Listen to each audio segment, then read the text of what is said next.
Hello മക്കൾ, എടാ നമ്മുടെ ബയോഡൈവേഴ്സിറ്റി ആൻഡ് കോൺസർവേഷൻ ചാപ്റ്ററിന് ഇമ്പോർട്ടന്റ് ആയിട്ട് നമുക്ക് എപ്പോഴും ചോദിക്കുന്ന ഒരു ക്വസ്റ്റ്യൻ ആണ് ഈ ഒരു ഗ്രാഫ് അല്ലെ. ഈ ഗ്രാഫ് ഏതാന്ന് ചോദിച്ചാൽ എന്റെ മക്കൾ മനസ്സിലാക്കണം, നിങ്ങൾ എഴുതേണ്ടത് it is species area relationship.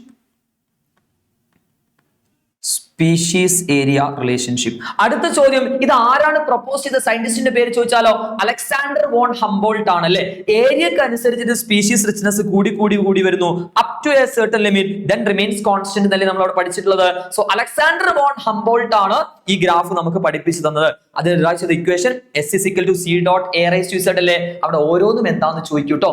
S species richness ആണ്, C Y ഇന്റർസെപ്റ്റ് ആണ്, A ഏരിയയാണ്, Z slope of the line അല്ലെങ്കിൽ റിഗ്രഷൻ കോഎഫിഷ്യന്റ് എന്നൊക്കെ പറയാറുണ്ട്. Regression coefficient. ഓക്കെ, അപ്പൊ ഇതിൽ നിന്ന് ഡിറൈവ് ചെയ്തിരിക്കുന്ന ലോഗരിതം ഇക്വേഷൻ നിങ്ങൾക്ക് ഇവിടെ കാണുന്നില്ലേ.